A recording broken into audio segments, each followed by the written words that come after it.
Good morning, everyone. Today we got a very interesting show because we've got a lot of game news to talk about. Notably, straight from Evo Japan, we finally have the full news on the Akuma update as well as the balance patch for Street Fighter 6 coming up in May. Plus, today is Fallout 4 returning to my streams. I know many of you have been waiting a long time for it to come back. Well, it's back in the rotation now, and I'm very excited to continue with my Melee build. So, we'll talk about all this and more today's episode of the Level 1 Podcast.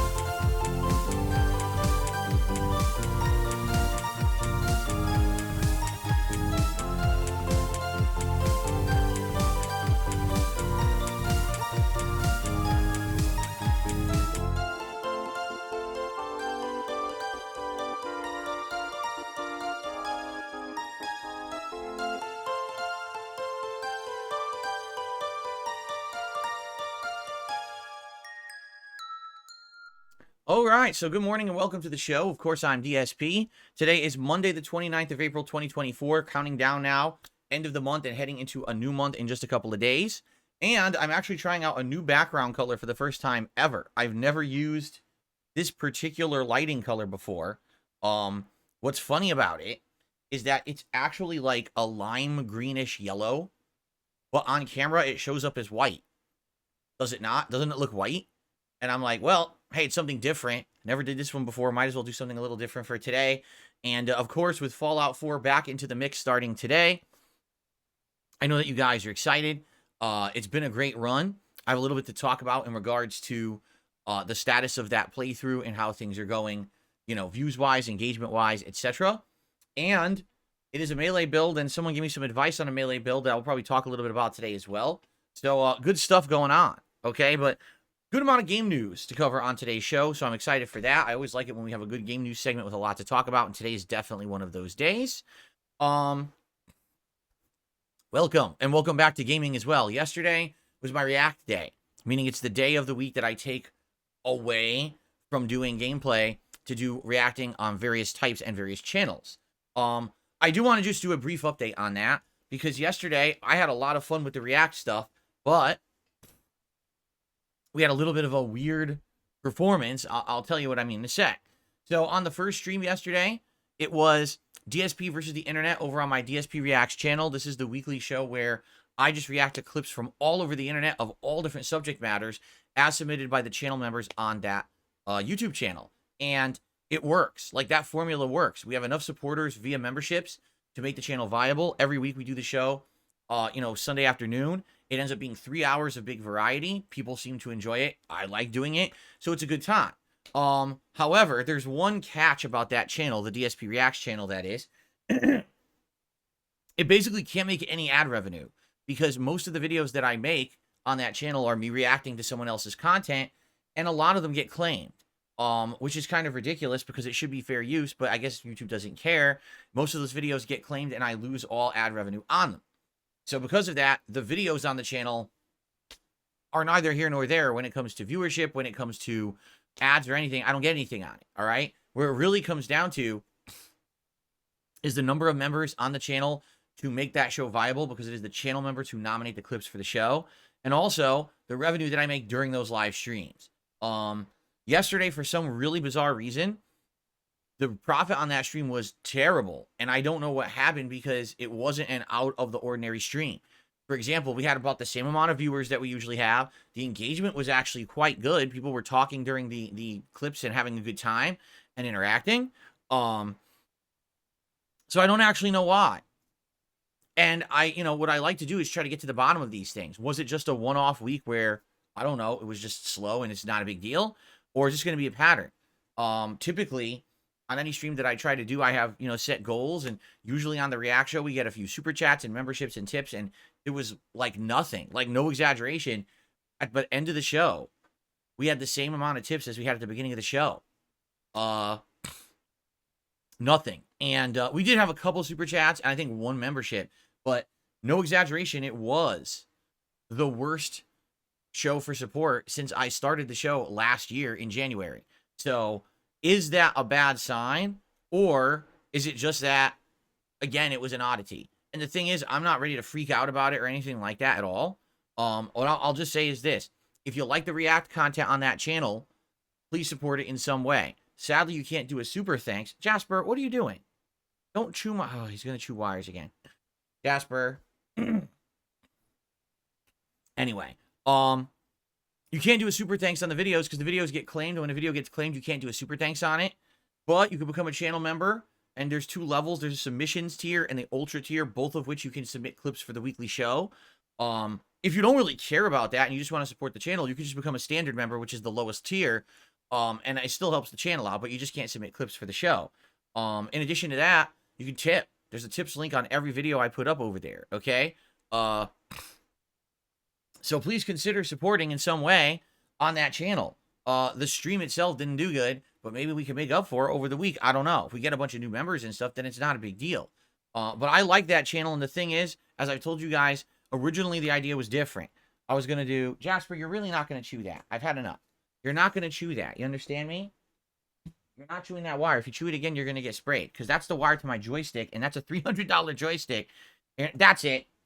I'm going to spray you if you do it. I don't want you to bite that wire. Stop chewing that wire. You understand me? Stop it. You know you're not supposed to... He's doing it again.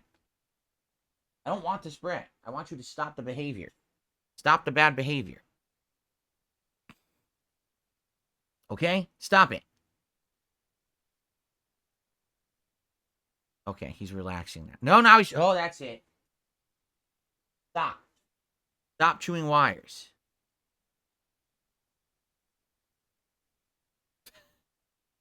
Jasper, I don't have all day to stare at you chewing wires, so if I have to throw you out, I'm going to. I have a show to do. Okay. So as I was saying, originally the idea of the DSP Reacts channel was that there was supposed to be 3 kinds of content on it. The first kind of content was the weekly clip show like I'm doing. The second kind of content was long-form reacts, where I was going to pick subject matters and videos to watch and do giant react projects. And I did that to some extent. You know, I reacted to a couple documentaries. I reacted to a couple different YouTubers' channels. But people didn't seem to like them. When I was doing them, people said, oh, they take too much time. You're taking too much away from gaming. We want more gaming. So please stop doing them. So I did. You know, attendance and support had gone away for those, which is why I had stopped doing them entirely. And the third idea was an interview series, but that never panned out because of all the negativity against me last year. So I just canceled that whole idea because no one was really interested. Now, as time changes and as time passes on, the negative sentiments may go away and people might be interested again, in which case maybe I will think about doing an interview series again over there. But as of now, you know, it hasn't really been on the table. I've implemented a few other things over there. We tried a series of tier maker videos. Some of them did really well. Some of them did awfully. It's like kind of weird. I don't know if it's the subject matter. But yeah, like we've done seasonal tier makers about holidays. We did food-related tier makers, game-related tier makers. And like I said, it's kind of like basically they, you know, they were hit or miss. Some did really well, though. And then I've also implemented food vlogs, meaning sometimes I'll do a feasting with Phil where I order food, or maybe my wife makes some food and we try some food together. And that also has various levels of success. Sometimes it's more successful than other times. So there's a lot of things that I've done on that channel. Now, recently I implemented something new. A live review of the Fallout TV series. Did it do well? No. Did it do absolutely poorly? No. It just kind of did. You know, the stream was all right, and the videos did okay for viewership for that channel. So I would consider doing more live reviews of that style for other things. Maybe other TV shows and stuff that I watched this year. Or maybe games. Maybe prominent games, right? That people would want to see me review. I could do that format where we kind of do a recap and my summary of what I think about the show or game. And then we have an interactive portion where I talk with the audience for like an hour. I think that would be really neat. So I have content that's coming out on that channel. I would recommend, if anything I just mentioned sounds interesting to you, please check it out. It's youtube.com/@DSPReacts. Sorry for the shameless promotion at the beginning of the podcast, but when I had that slow stream yesterday, I was like, man, I feel like a lot of people are missing out. Like a lot of people just don't know what's over there because I don't talk about it that often. So please give it a look, and I hope that you will, and hopefully we'll garner some support this week. I love the channel. I like doing variety rather than gaming every day. So I want that channel to continue to be successful. Please check it out. Okay? Okay. Last night was the Retro React to The Walking Dead Telltale Game Season 1, and we actually finished up Episode 3 and started Episode 4. I will say this, there was less action, but a lot more drama, and a lot of people were lost. Just to summarize without spoiling, if you're going to watch those videos over the course of the week, yeah, it was a good stream. Lots of interaction and good support, especially for a night stream that you're typically slower. The stream did really good as a night stream. So I was very pleased, and those streams continue to do pretty good. And I'm excited for more. It looks like 2 more weeks to finish up The Walking Dead, and then we got to figure out what's the next retro react that we want to do. You know, there's many options. So anyway, yesterday, overall, I had a great day with all the react stuff. I had a lot of fun, but I am hoping that we get some more traction on the Reacts channel and people will go check it out. All right, so basically the YouTube channel, DSP Reacts, is youtube.com/@DSP Reacts. That's where we have the weekly clip show, the live reviews, food vlogs, and other things as well. The DSP Throwback channel is the channel where we are currently, let me get rid of an idiot, sorry, is the channel where we are currently, no? Fucking, we got trolls coming in, distracting me, so I'm just getting rid of them quickly so I can focus on the show again. Okay. And what was I saying? The Throwback channel is where I'm currently, number 1, uploading playthroughs for posterity purposes in a remastered form. And it looks like, based on feedback, okay, there's 2 front runners for the next game that'll be on the Throwback channel. It's either going to be LA Noire or Assassin's Creed 2. Those seem to be the 2 games that everyone is very interested in. So I'm going to decide which of the 2 are going to be next. And it's really going to be between me and probably my editors to determine what we do next. Keep in mind, LA Noire is a current playthrough that is not on the internet anywhere. It was lost basically when my old Red Dead DSP YouTube channel was deleted from YouTube because it had been hacked and misused by criminals, essentially. And so those Rockstar playthroughs disappeared. So I am interested to see what I should do next. And, you know, I'll think about it. But it seems like it's kind of almost like a 50-50 split. But LA Noire, I think at some point I have to do this year anyway, being that the whole point of the Throwback project was posterity for the old playthroughs that aren't around. And that's the other big one that's not around. I mean, there's still other things. For example, the online play that I did in Red Dead Online in order to make the Suicide King series. The Undead Nightmare playthrough of Red Dead 1. A bunch of vlogs and things are missing. There's unknown playthroughs. For example, there's a little bit of a Kung Fu Panda playthrough that I never uploaded anywhere.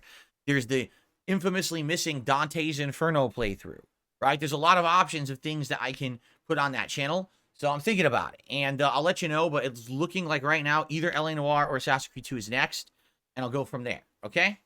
Cool, all right. So today, we're back into full form in gaming, and it is time to return to Fallout 4, which I'm very excited for. As you know, I've now done 2 sessions of Fallout 4, and I'm enjoying the playthrough a lot. As a melee build and an idiot savant build. And today, actually, someone sent me a tip yesterday with some advice about a melee build. And I'd like to read that and share that with everyone and probably implement that into today's stream. So we will do that. But in addition to that, you know, it's been fun to just return to this game. This is the first time that I have played this game in many, many years. 9 years. And I don't remember a lot of it, which is a good thing. It's a good thing that I'm not, you know, oh my God, I remember this mission, this mission. Instead, it's kind of a lot of open world exploration and fun and things that I don't remember. It kind of feels like a first time playthrough again. And the next gen mod is installed and all of the DLCs are installed, which is really, really cool. So we'll see how this goes. So far, you want to wonder, well, how is the Fallout playthrough doing? Part 1 is currently up to 30,000 views and still climbing. Now, let's be honest. We're going to hit a wall here. That playthrough part 1 is not going to continue to keep getting tons of views. In fact, they've trailed off a lot. Each day now, I'm getting a few hundred. It probably will get a few more, but I'm not thinking that part 1 is going to do significantly better than it has done right now. In fact, as of literally right now, part 1 has 30,000 views and climbing. It hit 30,000 this morning, and it has under 30,100. I'm curious how many more it will get. The other parts, of course, because of that, have gotten more views than my typical videos would get. Part 2 has 3.6 thousand. And then part 3 from the other day, 1.7 thousand. It's like, whoa, 1,700 views on just a standard playthrough part. Yeah, I usually don't even get that, and I'm getting it on this playthrough. And in fact, this playthrough is getting great engagement as well when it comes to likes and comments and this stuff. So I'm happy for that. And I hope that you guys are enjoying this playthrough on demand a lot. The streams are doing all right. The streams are not amazingly, overwhelmingly positive and full of support or anything like that, but they're decent streams. You know, I don't really have any complaints about them. They've been doing all right. So I like the game. I'm going to continue with this melee build. We're going to see how it goes. I really don't have anything going on until late May anyway. So we have several weeks to play this a few times a week and see how far we get and go from there. All right, so I'm excited. I can't wait to actually jump in and play more today. As you can see, we got the theme going. I have a cool border for my webcam for this playthrough that's Fallout-centric and everything. And this will be cool. All right, now, by the way, it's recommended to me that there is a mod for Fallout 4 that was released many years ago that's basically like a cumulative mod that adds a bunch of bug fixes. And they now have made it compatible with this next-gen version of Fallout 4. So I'm thinking about finding and installing it today. All right, and I hope that it works, and that maybe that'll fix any wonkiness or bugginess that we might see in the playthrough. I would love to have a more smooth playthrough. I remember when I played this 9 years ago, you know, tons of bugs, like typical Bethesda game, right? Tons of bugs and issues. So hopefully this would solve that.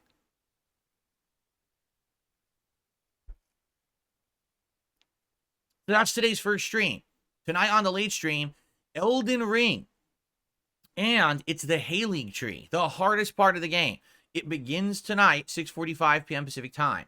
I hope you'll join me. You know, people have engaged, supported, and really enjoyed the Elden Ring second run since I brought it back this month, as we prepare for the DLC in June.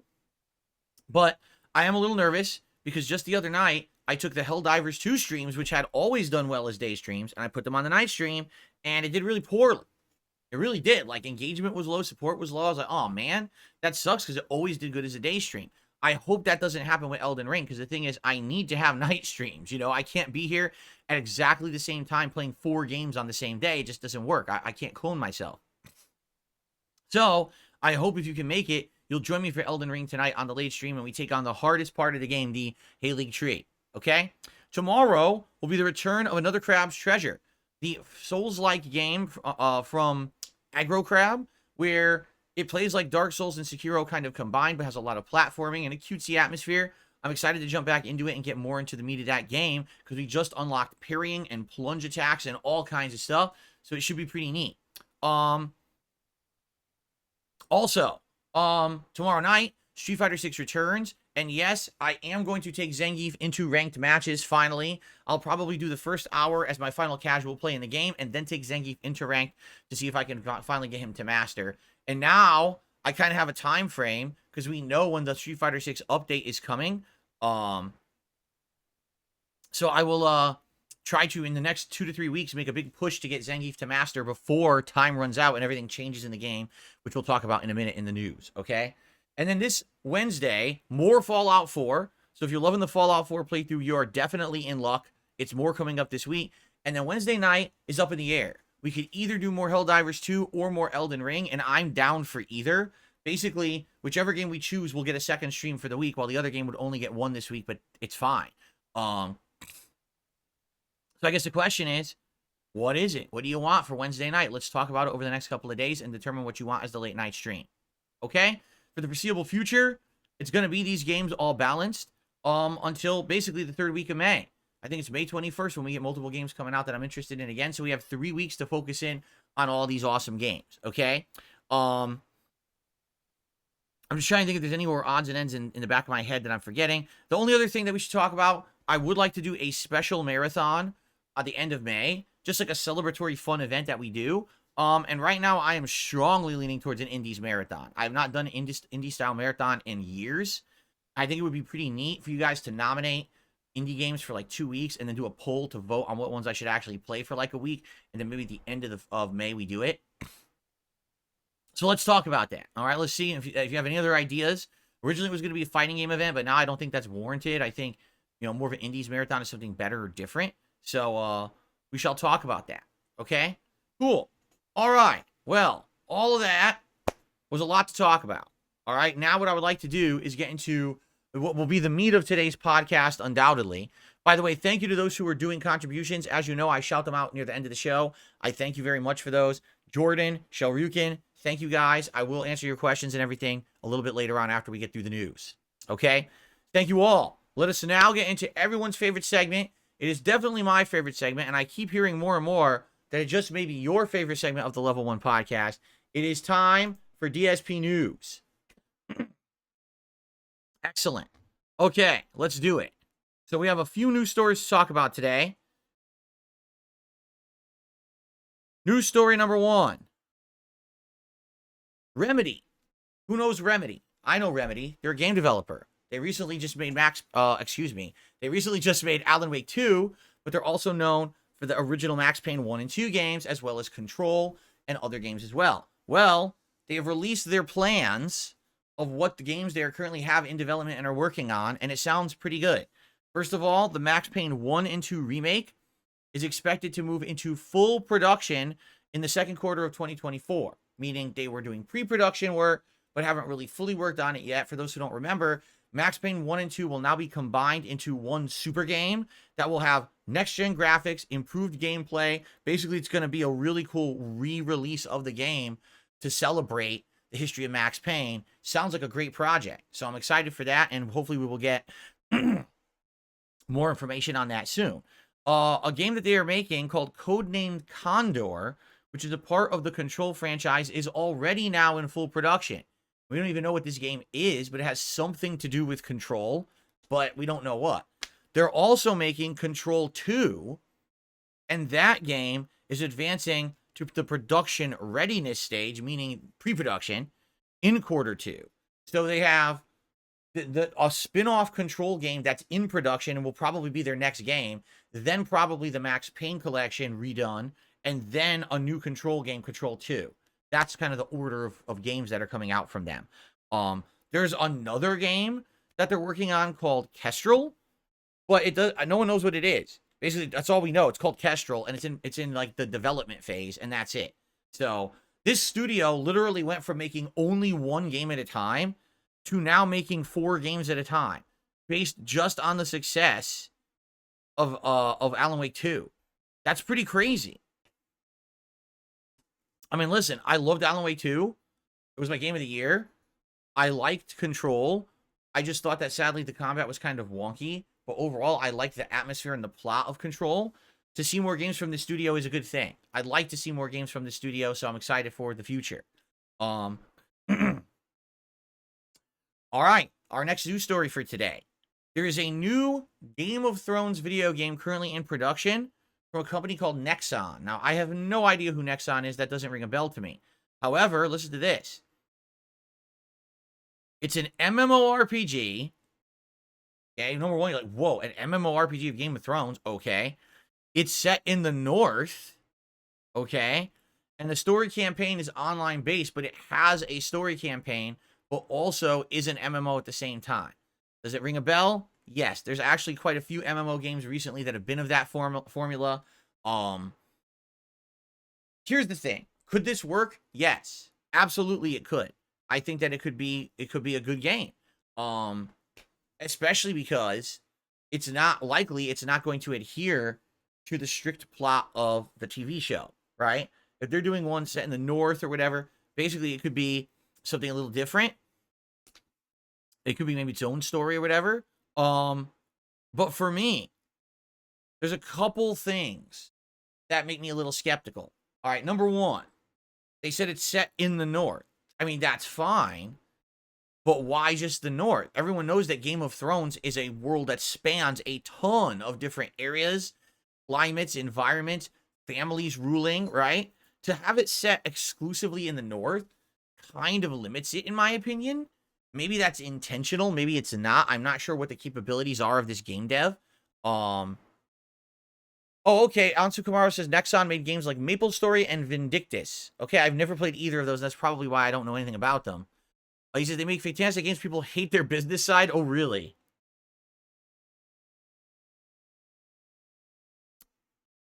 So, number one, if this MMO is exclusively in the North, yeah, I'm skeptical.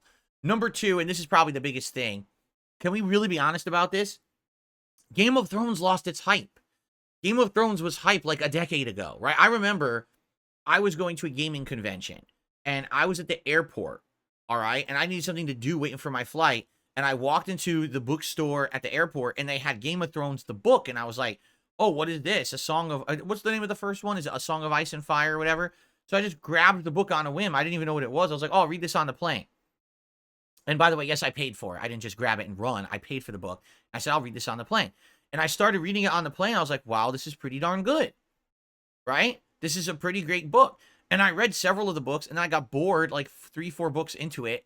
Whichever was it Feast for Crows or Dance of Dragons or I don't know. Who knows? It was one of those. And I was reading it, and I just got so bored. And I was like, you could tell what happened. George R.R. Martin essentially had a great idea. And he had an idea where he wanted to go with it, but as he wrote the books further, he made his world too convoluted. It's like he started off, he wanted it to be one thing, but then all of a sudden he wanted to turn it into like Lord of the Rings with this epic amount of characters and everything. And the books just kind of lost their way. And then come to find out, he never finished it. He still hasn't, to this day, he has not continued the story. It's just been sitting there unfinished for like a decade. So he dropped it, and then they made a TV show of it, and the TV show blew up and got so popular, they finished the TV show without him. They just wrote it themselves, these TV show makers, right? So the thing is, that was 5 years ago. Yes, can you believe it? It's been 5 years since Game of Thrones ended, and no one liked the ending. Everyone hated the end of this show, apparently. I don't know, because I actually didn't even see it. I didn't see I only saw like 3 or 4 seasons of the show, and then I stopped watching. So if you have a TV show, at one point the series was white hot. Everyone loved it. It was pop culture infused. Everyone talking about it, right? Great. Let's make a game. No, that was years ago. Now they're gonna make an MMO now. It's like you've lost the hype. This would be the equivalent of they decided now they're gonna make an MMO of The Walking Dead. What? The Walking Dead, I understand there's spin-off shows and stuff, but the height of its popularity was a decade ago. Why are we doing these games so late? These IPs are stale, right? So I'm not convinced that Game of Thrones, the MMO, is going to do well. Does it have a show on right now? Yeah, Dance with Dragons or whatever it's called. Or what is it called? Not Dance with Dragons. House of the Dragon? Yeah, I think it's House of the Dragon. And apparently the show is doing fine, but still, this, an MMO set in the North. I don't know. So maybe I'm off base here. I don't know. Because Hadley2 just made a point in the chat and says, well, you could say the same thing about Harry Potter, but they just did a Harry Potter game last year, Hogwarts Legacy, and it was the best-selling game of the year. So maybe you're right. Maybe you're correct. Maybe I'm off base here, but, that's just some of my initial observations, okay? Okay. Ladies and gentlemen, our next viral hit game may have been found because there's a new game that just came out. It's called Manor Lords. It has hit 1 million copies sold on Steam and hit a peak of over 170,000 players yesterday. And you might say, what is Manor Lords? Fuck if I know. So I looked into it. Apparently, it's something to do with like a sim of like running a building or a manor or something. I'm like, this is so similar to Pal World. It's similar to Helldivers 2. It's like, did you ever hear those games until they came out and were popular? No. So it's like, what is this game? It's come out of nowhere. No one knew what this was. No one heard of it. But apparently it's the next viral hit that everyone is playing and talking about. People in chat are telling me it is a city builder game. Okay. Okay. A medieval city builder game. Gotcha. That's why it's Manor Lord. Okay. I wonder what's so special about it that it stands out and that everyone is buying and playing it on PC. Obviously, it's not on console, so a lot of people would not have access to this game. But if it's good, I would consider, after playing Pal World and enjoying it for what it was, right? It was free. It was on Game Pass. I played it and I enjoyed it.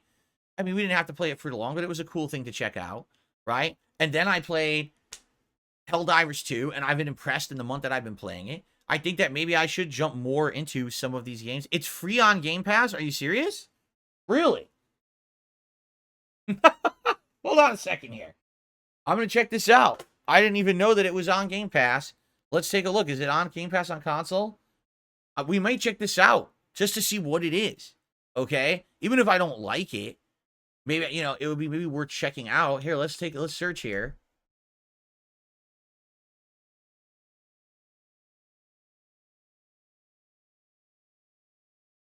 No, it's not on console. Yeah, it's the closest thing is Botany Manor. Want to see me play Botany Manor? We could do that. Okay, that's definitely not it. All right, so it's definitely not on console. People are saying it is on PC Game Pass right now. But sadly, if it's a new game, probably my mini PC would not play it, right? Maybe it would, but maybe I don't know. I don't know. Oh really? I'm being told because it is a city builder and city sim game, it would be absolutely horrible to try to play on console. It really is like a keyboard and mouse style game. So there you go. Jasper, have you played Manor Lords? Anything about it? Jasper Kitty. Jasper, we're talking about Manor Lords. This is very rude of you to interrupt at this point. How dare you? We have an intrusion onto the podcast today. How dare you, sir? Who do you think you are to just storm and barge in like this? I have several hundred people watching me right now, and your tail is in my face. Oh, oh, oh. How could you? How dare you, sir? How could you? Anyway, if you guys are interested in seeing me try out this Manor Lords game, I would not be against trying it on my mini PC. If it is a Game Pass game and I have Game Pass Ultimate, I just got to get it, I guess, synced with Steam or whatever. I don't know how it works, but I guess I could get it synced and ow, claw on my leg and try to get it working. I would not be opposed to that. I just don't know if it would be anything that would be interesting to you guys. So let me know what you think. Hey, maybe next week we would give it a shot. Manor Lords. I mean, it's selling like hotcakes apparently. Since the last couple games that we tried like this seemed to at least work for a bit and be a little bit interesting, I'd be willing to check it out. All right, so Manor Lords, let me know what you think. Maybe we'll check it out next week. Right, Jasper? Right, buddy?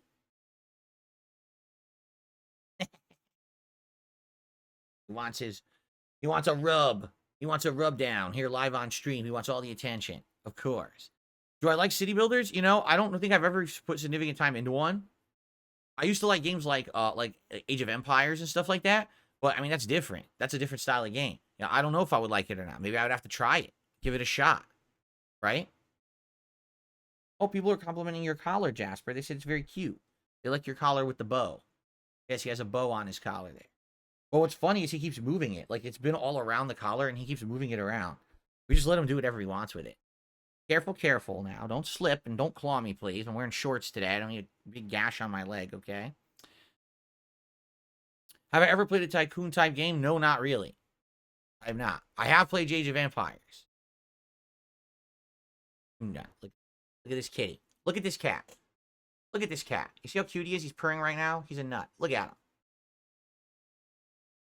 Okay. All right. So, Manor Lords, let me know what you think. Yes, I would be interested in trying it out if we could get it to work on the mini PC. It seems like that's the only way it would be viable right now. Okay? Okay. Our next news story. Now, this is a big alert. Okay? Oh, really? Lady Charisma says PC Game Pass games are an Xbox PC app. You can't play them via Steam. Well, that's fine. I guess I could install the PC app, the Xbox PC app, and play them through there. As long as it runs on the PC, I guess. I don't know if it would. Anyway, our next, now this is a alert. This is a danger security alert, everyone. This next news story, I need you to all listen up. If you're doing something else, all right, if you are currently in the middle of doing anything on a computer or on your phone, stop right now, put it down. You have to pay attention to this story. It's very important for safety reasons. If you are eating something, let's say you have a big sandwich, you're about to take a bite, spit it out, spit out the bite, put the sandwich down. You got to pay attention. If you're taking a shit right now, I need you to pinch it off, wipe, and get ready. I need you all at full attention. It's a full security alert. Okay, you ready? All right, here's the story. Everyone needs to hear this. There's been a major recall that everyone needs to know about because you are all at danger. Ladies and gentlemen, the Mario Kart Ride-On Racer has been recalled for stuck accelerator pedals.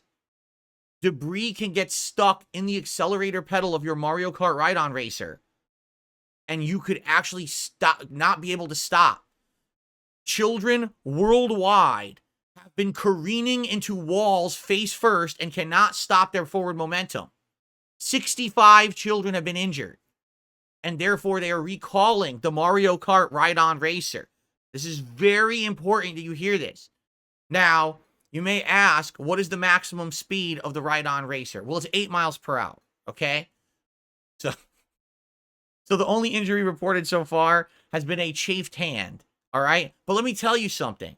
I've chafed my hand before. That sucker hurts, all right? It's not anything to be joking about, all right? You need to avoid a serious chafed hand injury.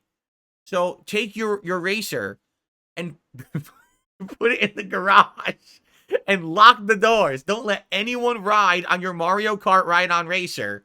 It's very important that you keep it out of the hands of anyone right now, okay?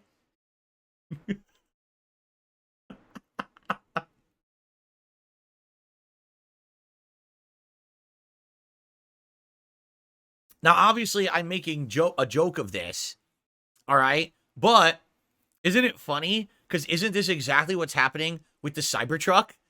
That they have to recall certain Cybertrucks saying that the accelerator gets stuck or something like that? So, I mean, I jest because it's a video game related item, but I mean, it's kind of ironic that something real is happening in that same regard, right? Okay, anyway. All right, our major news story today is regarding Street Fighter 6. Someone had asked, Dark Viking says, did you hear the news about Escape from Tarkov? Yeah, there is no news. Just like how I didn't report on it the other day because I knew it wasn't pertinent. Yeah, it's totally not pertinent. People who played Escape from Tarkov, which is a niche audience. Yes, it's a big audience, but it's just a niche audience for that group. Outside of that group, no one really cares. But the people who play Escape from Tarkov were upset because I guess some DLC was announced that was going to be insanely expensive, even though they were promised that would never happen. And so they all revolted, and now the game developer said, oh, I'm sorry, and he's going to give it all away for free. Okay, that's the Escape from Tarkov news. Wow, wasn't that exciting and pertinent to talk about? No, it has nothing to do with me or my audience. Okay, let's continue. The big news came out of Evo Japan yesterday, all right? Finally, it is time to talk about Street Fighter 6's biggest update ever. Because, ladies and gentlemen, on May 22nd, they're dropping the bomb. Okay, not really. They're dropping the final DLC character for Street Fighter 6, Akuma, or Goki. If you live in Japan, his name is Goki. All right, so get it right. You can't call him that in the United States. You got to call him Akuma or Akuma Baby. But in Japan, it's Goki. Okay? And he's coming out. And in addition to that, here's the other big piece of news. And I'm honestly more excited for this. The big game balance changes are happening on the same day. So the day that Akuma releases, the whole game changes. Everyone will play differently and have different changes to them. All right? And it's funny because it's about a year since the game came out. It was actually the first week of June last year that Street Fighter 6 came out. And May 22nd is when this balance change is happening. So it's about a 1-year season. And now we can all say with the release of Akuma, we are essentially entering Season 2 of Street Fighter 6. Now, you might say, what is all these changes, or what are all these changes? Excuse me, you wouldn't say what is. You say, what are all these changes coming up? What are the balance changes? Who's going to get better? Who's going to get worse? Did they tweak the netcode? What's going on? And the answer is, nobody knows. Because Capcom made this announcement in Evo Japan and literally says, details coming later.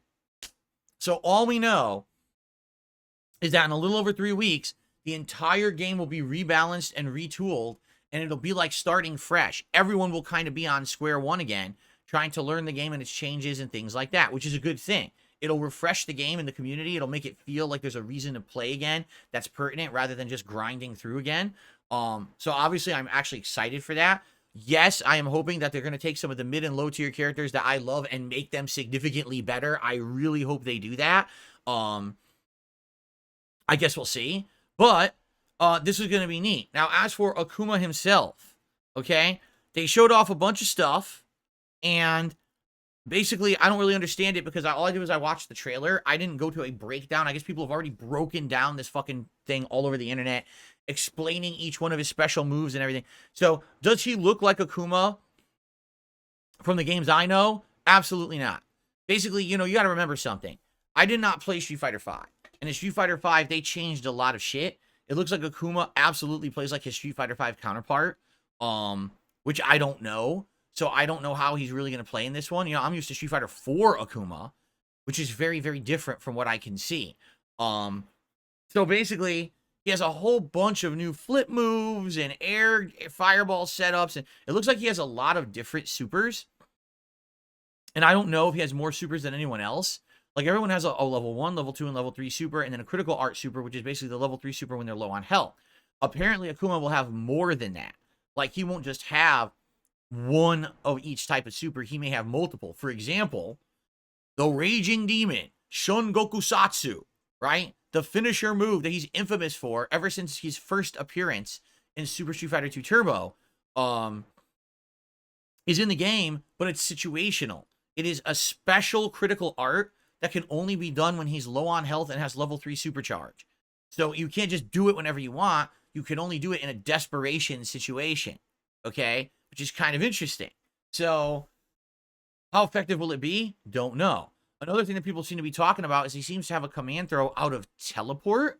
He used to have a command throw off of his flip move. He would flip and he had variations he could do where he could either do a palm strike or a dive kick or an air grab or sometimes even an air fireball. Well, now it looks like he has a teleport that cancels into a throw, which is kind of neat.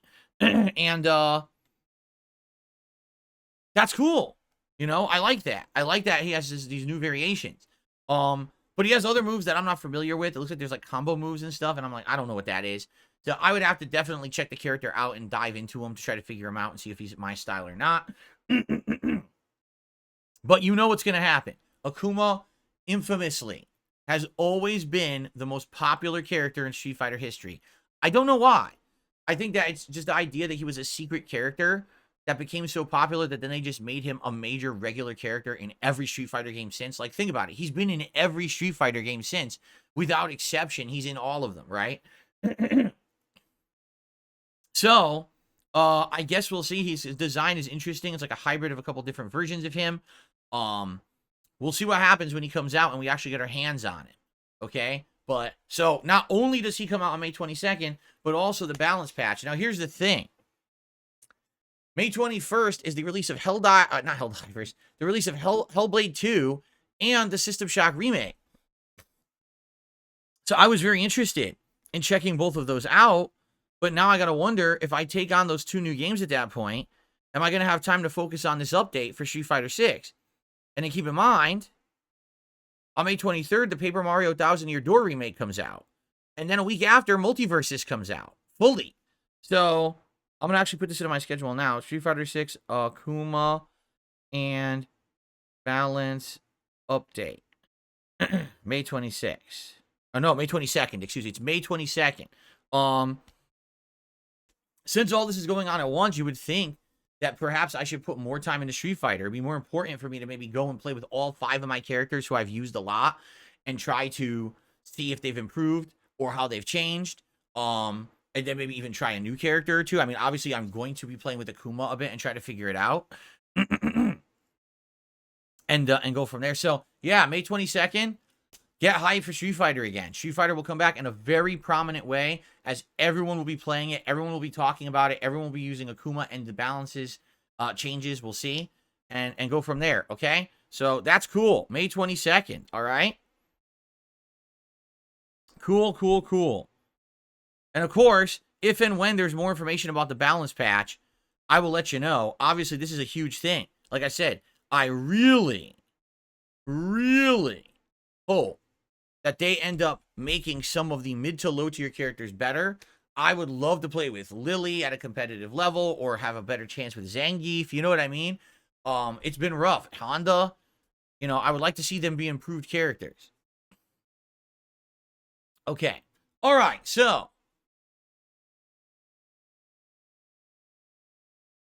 that is my big gaming news segment for today. I hope that you enjoyed it. Keep those Mario Kart racers in your garage. I swear if I see you driving down the street with it, I'm going to be very upset with you as you go careening into a wall because you can't stop. Okay. So, I think what we shall do, let's start with shout-outs, shall we? Let's do it. Let's start on the YouTube side of things. This morning, we start off with Jordan, who did a $2 super chat and said, "Morning, Phil," and then he immediately dropped a 5-member bomb on the community. Thank you, Jordan, for supporting the community this morning. Congrats to Fox Mulder, Mr. iGamer, Cosmos, Nate Drake, and Brian Burkett, who each received a gifted membership this morning. Much appreciated. Thank you, Jordan, for that. Then, Jordan did another super chat and said L.A. Noire. So it seems like Jordan's vote would be for L.A. Noire to be the next game on DSP Throwback, and it seemed like that was a consensus in the chat this morning. A lot of people were repeating that sentiment, saying L.A. Noire, L.A. Noire. I'd be down for that. There is one warning about L.A. Noire. Remember how all that old-timey music plays on the car radio when you drive around? Yeah, YouTube blocks all of that. YouTube does not like old-timey music for any reason, and historically will either content ID claim, mute, or block it. Content ID claim is one thing. If I don't make ad revenue on a video or two, big deal. But if they mute or block it, I might as well not release the videos, right? So I'm going to attempt to have my editors, if we do LA Noire, do something with the music. Whether that means they blurt it out, they make it kind of fuzzy, whatever it is. I'd much rather have you guys see the original playthrough, than have to cut parts out. Imagine if I'm driving around in a car, we have to cut it out because YouTube won't let that part play because of the music. That would suck ass. I don't want to do that. So if that is the case, and that's what we work on next, I'll have to see how it goes and how my editors can work their magic. Okay? Okay. Continuing on. Shell Ryukin here this morning. Just did a super chat half an hour ago and said, "Did you see Akuma's Street Fighter 6 trailer? Hope all is well." Akuma, baby. Actually, it's Akuma, baby. Because the guy who did that didn't know how to pronounce his name. You don't know what that's a reference to? No exaggeration. That's a reference to my super early days as a YouTuber, where I used to listen to Xbox Live messages. People would send me on my Xbox 360, unsolicited. They would just send them. And someone sent me a completely random audio clip. Akuma, baby. That was it. Like, oh, okay. So I don't think that'll ever go away. I think that meme will persist in my entire existence on YouTube. So thank you very much, Shell Ryukin, for the super chat. Brendan did a super chat this morning. Says, "Hey, Phil, I cannot stay long." He's probably not even here because this was 27 minutes ago. "I just want to say have a great time in the wasteland. I'm excited to catch up on your Walking Dead playthrough as well. DSP Throwback rocks." Awesome. Yes, so that Retro React stream over on DSP Throwback went really well. Part 1 of last night is live, and there's 4 more parts coming over the course of the week. Basically, it's going to finish up episode 3 and then get into episode 4 of Walking Dead Season 1. So it's all coming. All right, good stuff, and thank you so much. Jordan with another super chat says, "If you do Indies Week, please do Stardew Valley 1.6. Maybe. If people were to nominate Stardew Valley again, I absolutely would be interested in that, for sure. And again, one thing that I want to emphasize, if we do an Indies Marathon, yes, I can play PC games. For the first time in 100 years, yes, I can play indie games on PC because I have a mini PC. Like, most of this marathon may be on the PC, which would be really cool, actually. So let's see how it goes, okay? Cool.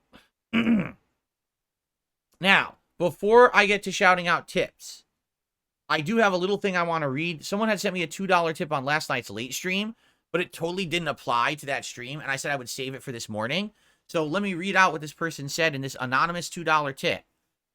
"I won't be watching you live this week, but I want to give you some tips regarding your Fallout 4 Melee build from someone who has just finished 2 of my own Melee runs. It's a very strong build, however, it is one of the hardest to use early on. Mirelurks as well as armored super mutants will be very hard to kill with bladed weapons, so I will highly suggest you get a sledgehammer. Also, I recommend taking the Melee upgrade perks and the perk that won't let you get addicted to chems, because I have found using Buff Out and Psycho makes you extremely OP in a Melee run. With the Melee run, you will get a point where you can actually start 2 to 3 shotting Death Claws." So there you go. Thank you for the advice. And, I'm very early on right now, so I haven't really had many options when it comes to melee weapons. I think I found the machete, which is what I'm using, and the switchblade. And that's pretty much been it, right? I haven't had opportunity to find any other weapons. I hope I find other weapons. So we'll see. But yeah, like I'm down for that. If it's a blunt weapon is better, then I'll look out for that. And I agree with you. It looks like chems will probably be very strong, but you're right, I can't get addicted. So maybe look into that perk. In fact, I will look in my perks tree to see what perks are there. And because I think we have a level I haven't applied yet, right? I think I have a whole level that I didn't do yet. And so maybe we can do that today. We'll see. But thank you for that suggestion or those suggestions. I appreciate that. Okay. All right. I received a dollar tip.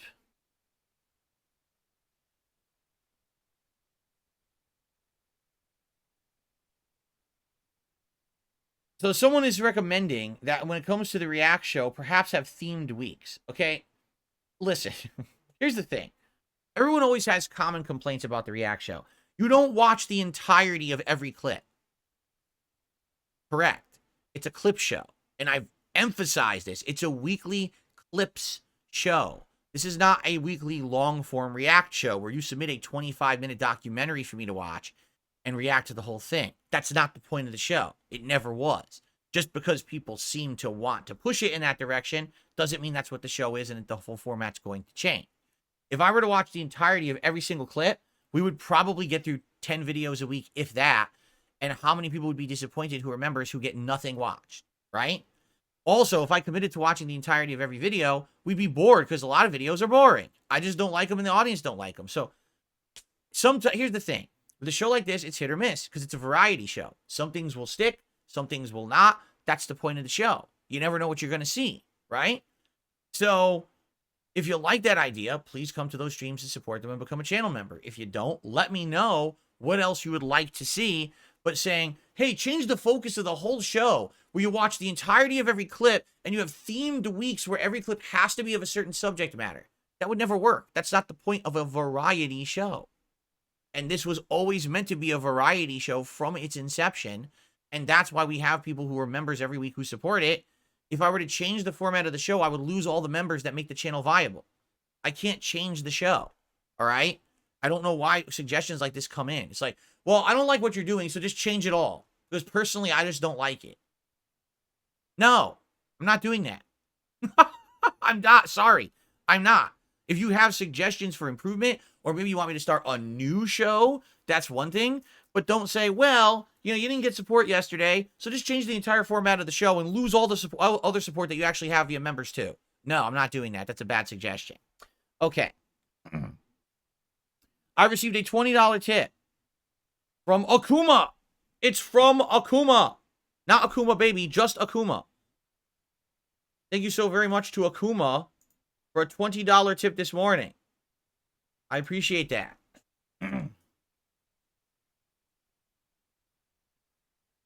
So, that is $21 in tips so far this morning.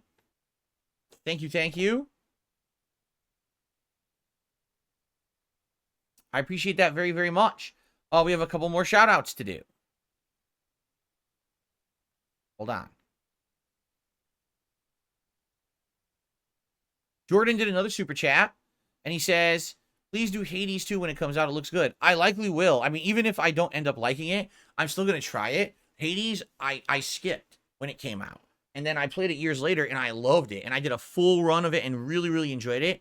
So, abso-freaking-lutely, I'm interested in playing Hades 2. Okay? Hair of the Dog, thank you for a $2 super chat. I appreciate that, Hair of the Dog.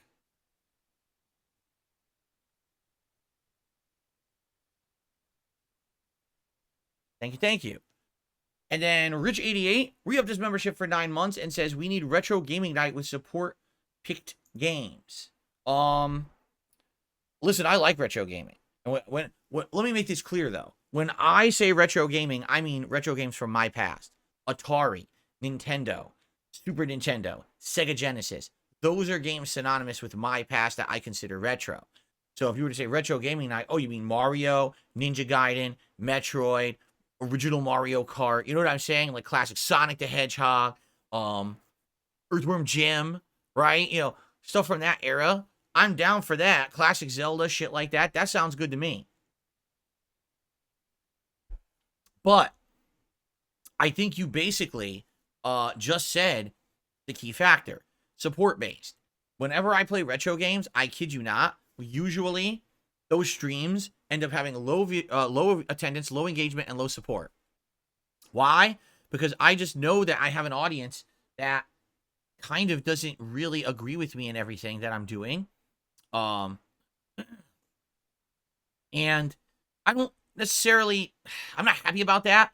Like, for example, I really like JRPGs, but it seems like every time I play a JRPG, things slow down to a crawl and everyone complains they're bored, right? I like retro games, but it seems like they don't really work. I like indie games, but a lot of the times they don't work, right? So if we actually had buy-in, like people were like, yeah, if you do a retro game night event, maybe you do it like every other week, one night a week, right? I would show up and I would engage in support and we'd all have a good time with retro games. I would totally do it. But we would need that buy-in from people to commit that they're going to actually come and be a part of those streams. Not, I decided to do it and then I just have a really slow night because I wanted to do something different, right? So I'm okay with that. I like the idea. I love retro games. All right. Let's talk about it, shall we? Hair of the Dog did a second super chat. Thank you, Hair of the Dog, for a second super chat. I appreciate that. Let's see here. I received a $2.20 tip.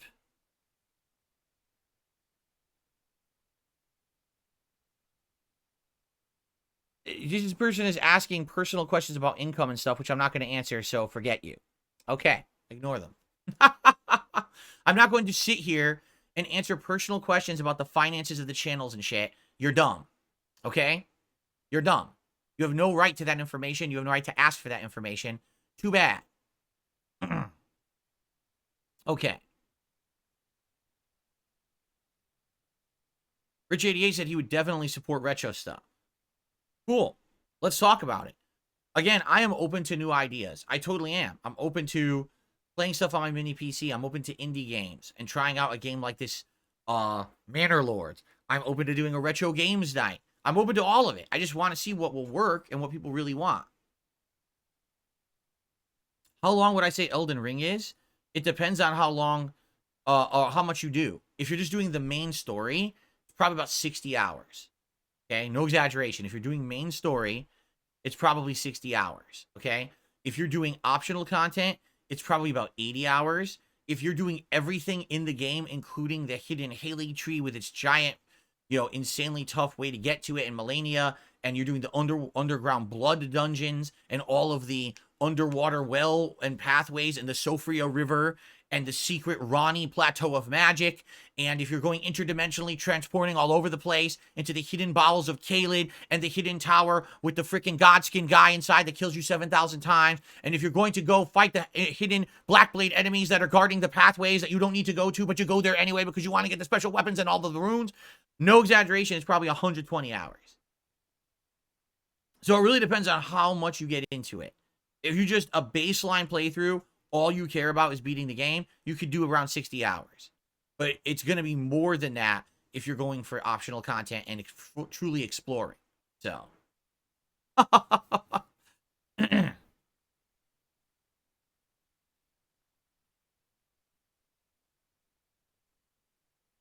I ever played Kirby's Dream Course? I feel like we did. I feel like it was on the Nintendo Switch Plus online service or whatever, and we played it, and I thought it was weird. Wasn't it like Kirby's a ball or something, like it's golf or something? I think we did play that. Yeah, I think so. Dragonito says, I'm waiting on Lost Odyssey and Suikoden playthroughs. Well, Lost Odyssey, I can play at any time. It's on Xbox Series X, and they even remastered it to be even better. Like, apparently it runs even better on there now. That's a playthrough we could do at any time. It just never seems to have a time.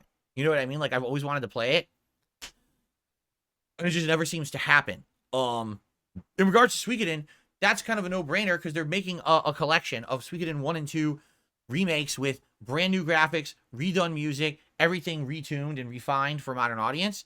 And that's the one I would play for that, obviously. I wouldn't go play the original, so we're waiting on that collection. But, yeah, maybe someday we will play Lost Odyssey.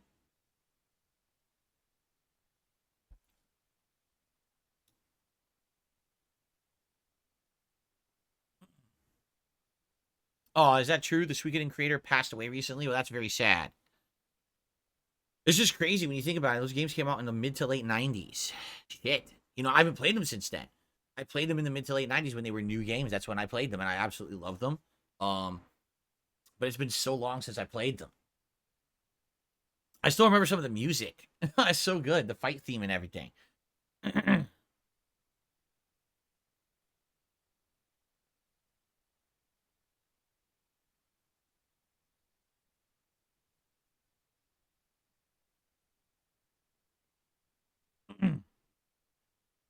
Wow, only 2 months ago. Sad.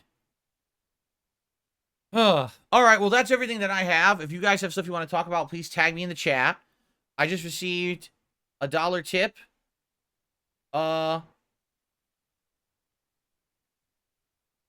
Explain to people who aren't members on the React channel why they should become a member there. What's the value? Number one, becoming a submission or ultra tier member means we get to have your clips as part of the show. If you're an ultra member, we're guaranteed to watch your clip every week for 4 weeks. So guaranteed attention on the videos you want me to watch and seeing what you want me to react to. Okay? If you're a submissions tier member, an equal chance to get your video watched. In recent weeks, we've gotten through more than half of the submissions tier videos. So a good chance of getting your video watched every single week.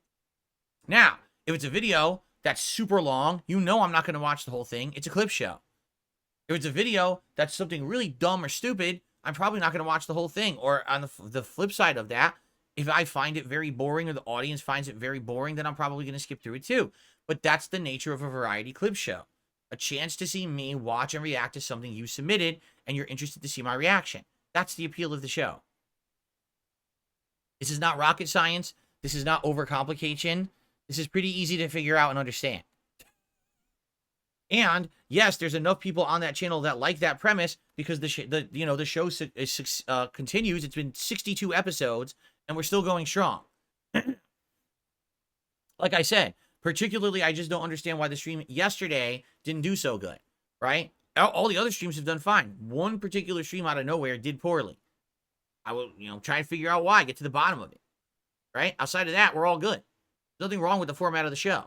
No one's complaining. Besides maybe you, who wants me to change the whole format of the show. Anyway, thank you, Hyperforce, for a super chat. Would you be interested in playing Pacific Drive, a roguelike? You drive in a station wagon doing survival runs in a stalkerish zone. I've heard the name, but that's all I've heard. I haven't really seen too much about it. So I don't know what it's on. I don't know how it plays. If it would be interesting. What do you guys think? Is it on Is it on Xbox?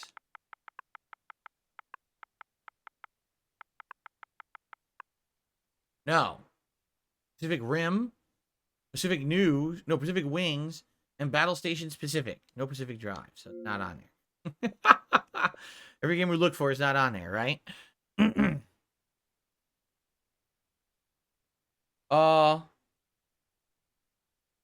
Here we go. People person says, I never played Fallout before. Can you scroll off the screen?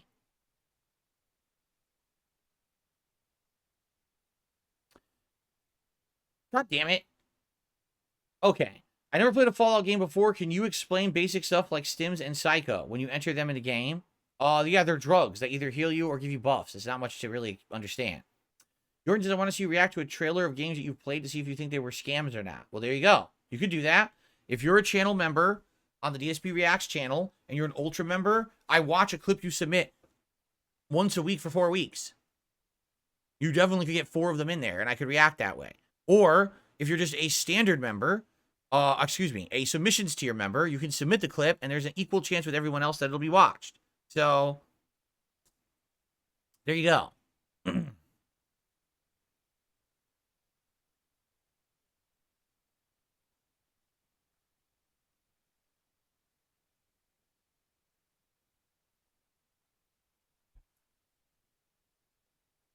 Yeah, Stim Pack is just a health recovery item, and it'll recover limb damage as well. Because sometimes you get damage on certain limbs, and it makes them weak. Like, for example, if you're a melee class, you're using your right arm to swing, but then you hurt your right arm, now your melee does, like, nothing. So you need to heal so that you can get your strength back in your arm. Excuse me.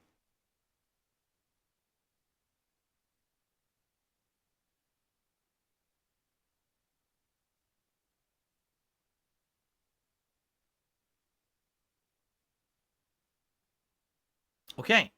So, guys, we got a little bit of extra time. If you would like to talk about any topics, please tag me in the chat. If any further contributions come in, I will shout them out. Thank you.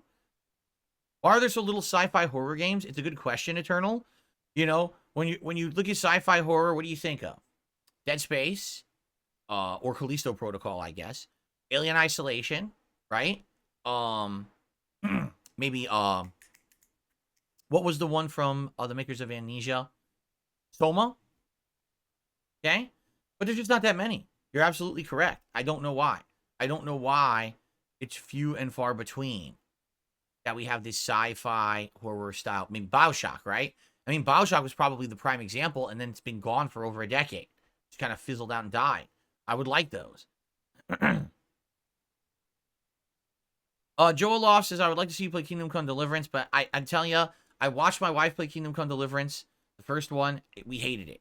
We were like, this game, it started off interesting, and once you get to like this first area, and you have no clue what to do, and the game is just tedious as fuck, and we were like, this game stinks.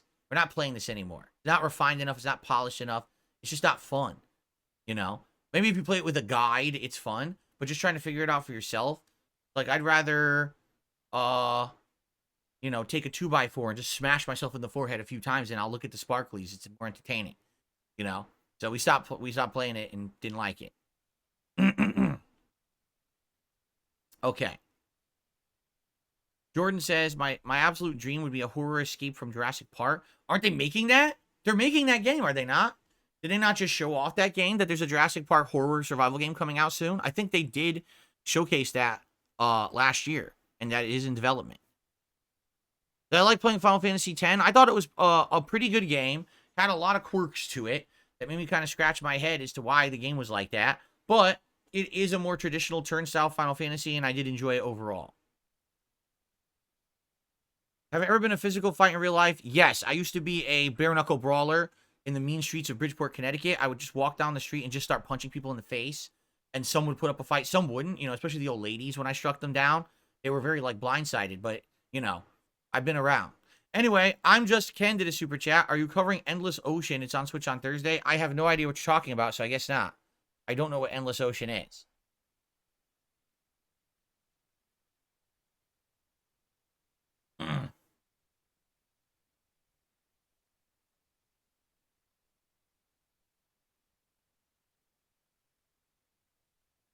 Okay.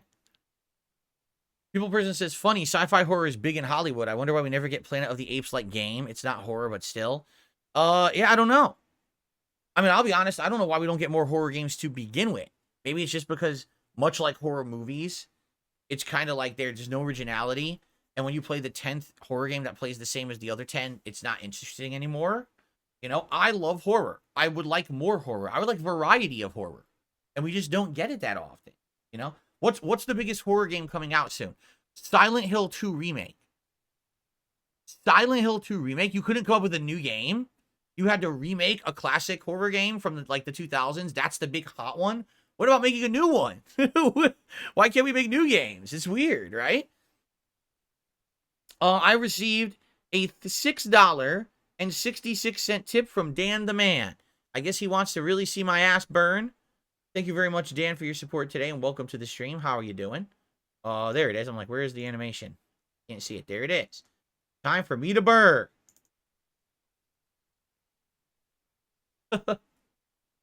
Thank you, Dan.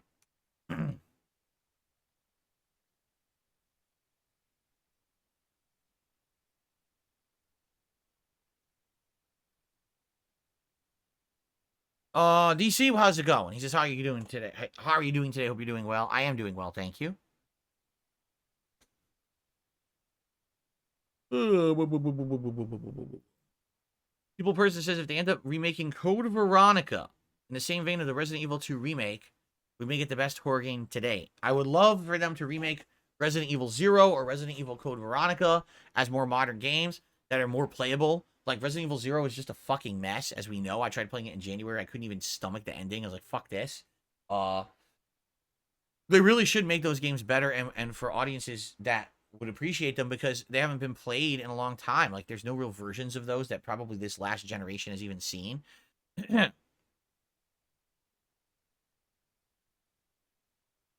Our Jasper and Cat.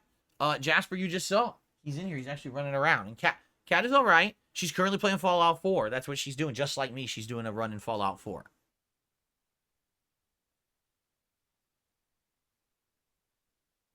Jade says, Star Wars Outlaws is looking good, but I just don't trust Star Wars games. I know.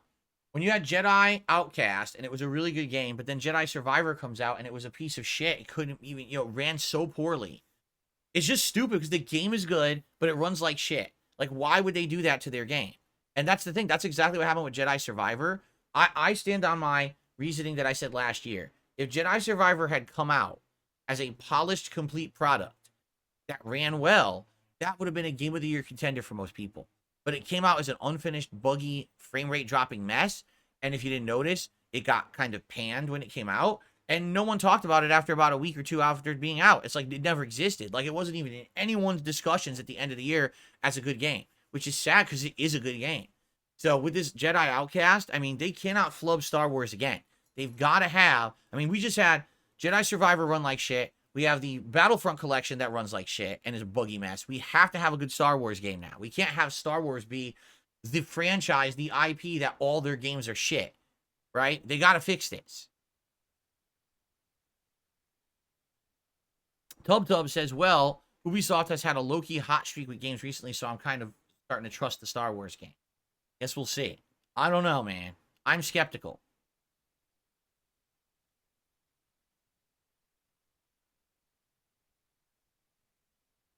I don't think it has to do with the publisher. I think it has to do with the studio making the game and the pressure and the level of emphasis put on that game, right?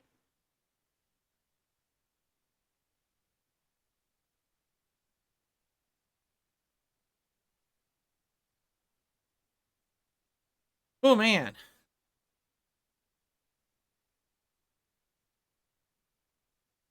Okay.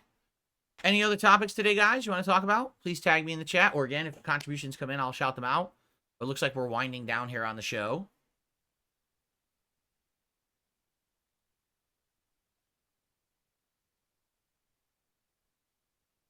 Yeah, we haven't heard from Quantic Dream in ages. We don't know what they're working on. We knew that there was a Star Wars game. There's 0 updates on it. We don't know what happened with Quantic Dream at all. It's kind of weird because when there's radio silence on a major studio that just had a hit, like the Turbo Human was a huge hit for them. They actually sold more than they thought they would. And it actually had good residual sales too. Like, it had legs.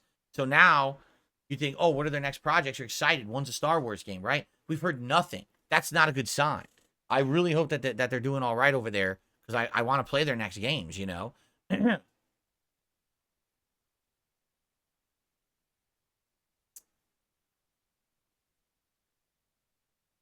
Oh, let's see here.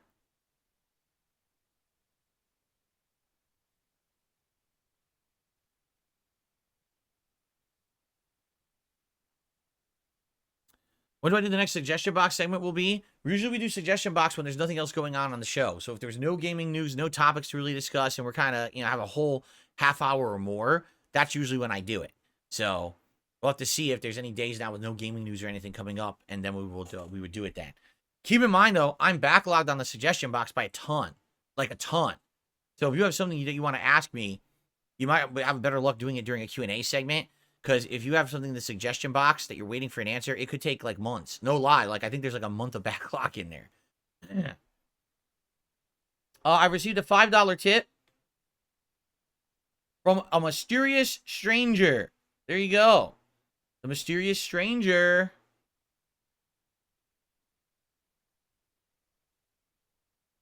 Thank you for a $5 tip. Will you show up in my playthrough? I don't know if I'm going to do that or not. I don't think I ever have done a playthrough where I did the whole mysterious stranger thing. I don't think so.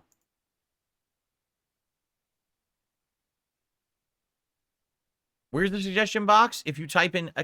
suggestion, the link pops up. It's just a... Oops, that's not how you spell suggestion. I hope if you spelled it right.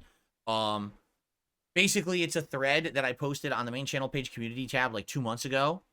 There it is right there if you want to post up a suggestion. The thing is, again, we only do it when we get around to it. So likely we're not going to get around to a new suggestion for a while. No, I didn't hear Paper Mario was getting censored. I don't know why Mario would be censored. That sounds ridiculous. Am I going to stick to melee my entire playthrough? Likely yes, although there will likely be times that I have to use guns because I'm forced to. Like if I can't reach a turret. That's what happened last time. Remember, I was in, was it Corteva processing plant, and there was no way to reach the turrets, so I had to pull out a gun and shoot them. There may be times I have to, but I'm going to use melee as much as I can.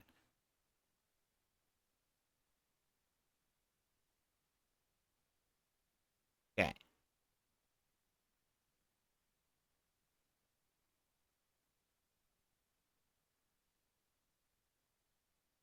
Okay.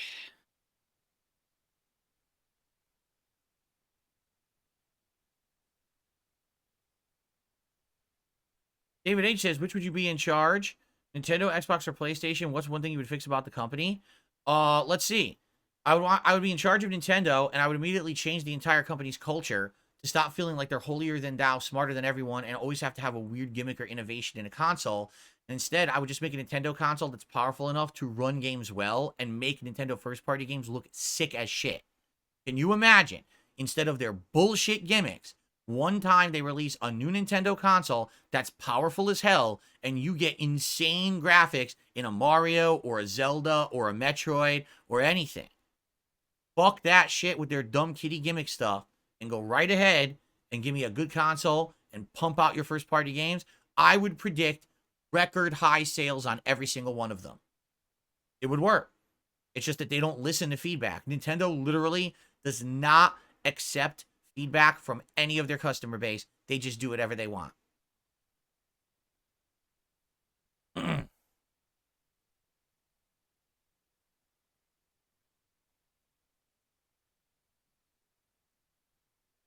Okay, let's see.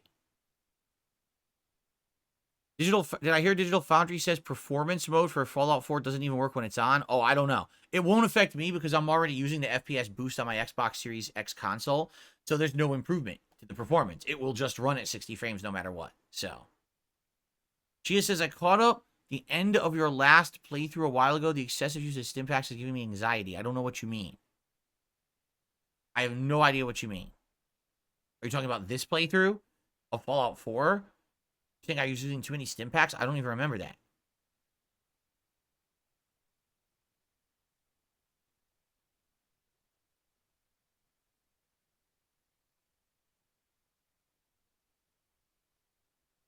So here's the thing. Don Fanucci says, have I ever considered starting streaming earlier? Here's the deal. Could I stream earlier? Yes. But sadly, it would just throw my whole household into disarray. I stream at 10:45 a.m. is when I turn my stream on, correct? Some days a little later, but 10:45 is the sweet spot. This gives enough time so that, like, my wife can get up, get ready for work or whatever, and I'm not disturbing her, basically. She can do what she needs to do in the house and then, get to work or whatever, and it's fine. It also allows for the fact that it's kind of a normal schedule of getting up at a certain time and getting, when I have a day off and we're going to have a normal day, we have to be able to be up when people are having breakfast. We have to be able to go out and do things when people are doing things. And you know what I mean? We have to have like normal business hours to have a normal life. And we've had that, thankfully. If I were to start earlier, like let's say I wanted to start way early, I could. Hell, I could start broadcasting 7 a.m. if I wanted. And that would wake up the household. That would wake up my wife at 7 a.m., which of course she doesn't want to be awake at 7 a.m., right? Remember, when I stream, my voice carries through the house. I have to have this door shut, and even then you can hear me talk, but at least it doesn't boom and echo, right? It's not like this is a quiet job that I can just sit at a desk going, I'm making noise the entire time that I'm streaming. So if I get up early, my whole house has to get up early, which is kind of unfair. I don't want my wife getting up at 7 a.m. for me to stream at 7, right? And like I said, in addition to that, that would throw off our entire schedule for like our days off, where we'd be getting up at 7 a.m. to do what? Sit around on a day off? There's nothing to do at 7. Nothing's open, right? So we have our schedule in line with what would be considered like a normal day of business hours. So when we have a day off, we can have all our appointments and the things we need to do during the hours when everything is open and all of that. Here's the thing. If I did not have a family, if I was not married, if there wasn't a household here, right? If it was just me, I could hold whatever hours I want and I could stream whenever I want. And I would have pure flexibility to do whatever I want.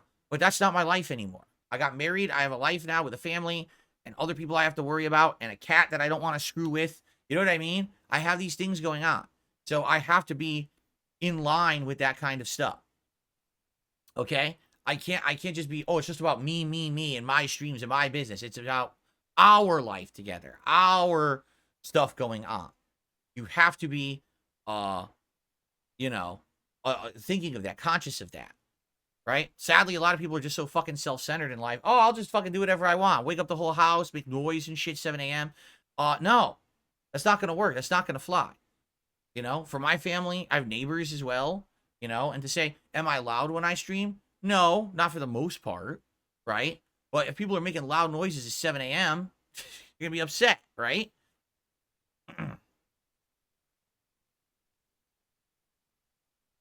And as of for streaming later, I don't even think that would work because already I'm told that my late night streams are too late. Like, that's actually why I stopped doing midnight releases. If you remember, when I was in Connecticut, I would do midnight releases frequently for new games. But as new games started coming out here and I started covering them, people were like, nah, it's too late. Like I would do the stream and I'd have less viewers than a daytime stream. If for a new release, hype, midnight release, no one would show up. So I stopped doing them entirely, you know? Excuse me. That's correct as well. The Blimp says, plus remember, you're doing 6 days a week. It needs to be sustainable. If I was streaming 3 days a week and I did giant days of 7 a.m. till midnight, right? 3 days a week, okay, that's maybe better, but I don't. I do 6 days a week, man. I do a lot of content. It's got to be more consistent. You know what I mean? Again, it's kind of, for me, it's like a 9 to 5 job. It's how I kind of treat it. So that way I can have a normal life outside of the streaming. If I had a weird hours and shit, then I wouldn't have a normal life. I wouldn't have a normal sleep schedule. I'd be all fucked up.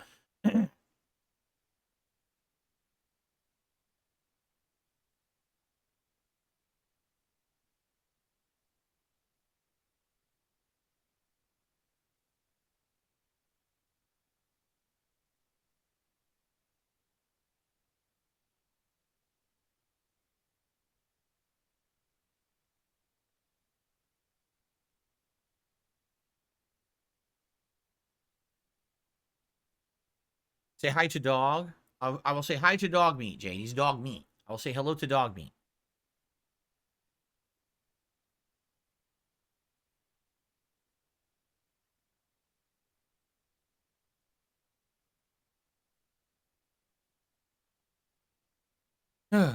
Okay, kind of starting to calm down here. I want to say thank you all for the early support today. It's much appreciated. If you like the Fallout stuff, please support it. I can tell you this, the video views are pretty good. We've actually had a good amount of people who have been doing like super chats, super thanks on the videos. That's cool because I almost never get super thanks. And in the last week, I actually got some super thanks on the Fallout stuff. That's much appreciated. But yeah, for those of you who are here live, thank you for supporting the streams. You all know, I try to hit that $50 goal every stream. That's awesome if we do. And thanks to everyone who's already hanging out and chilling and supporting. I appreciate that. What's up, Game Boy? How's it going today? All right. Shall we adjourn? I feel like we've run out of topics and people are just kind of meandering around here. So I feel like it's time to begin. Blinky, you're a complete idiot. Enjoy your ban. Saying dumb stuff. I literally just explained how my job is different from everyone else's. That if I got up at 7 a.m. and was streaming, you would just hear me talking and would wake everyone up in the house, right? He goes, oh, I'll tell my boss I can't get to work at 7 a.m. because I'm going to wake up my family. Your job does not require you to talk loudly in your house, waking everyone up in the household. You could probably quietly get up and get ready for work and leave and not wake everybody else up, right? But you're an idiot. You don't listen to me, so go fuck yourself. Okay. Yes, don't worry. Today I will definitely upload the podcast. Yesterday I forgot to upload the podcast at the right time. I did all the React videos and I forgot to upload the podcast and I didn't do it till night. Today I will definitely upload this along with the gameplay videos. No worries there.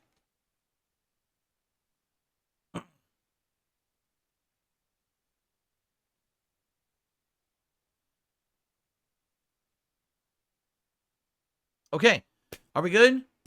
I feel like we're good. Thank you guys for chilling with me here on the show and for listening to the news. I'm now very excited for Street Fighter 6, May 22nd, the big update. And thank you all for watching. Hope to see you for Fallout and Elden Ring today, and I'll tell you all about how it went tomorrow on the show. Peace out, everyone. I'll see you Tuesday.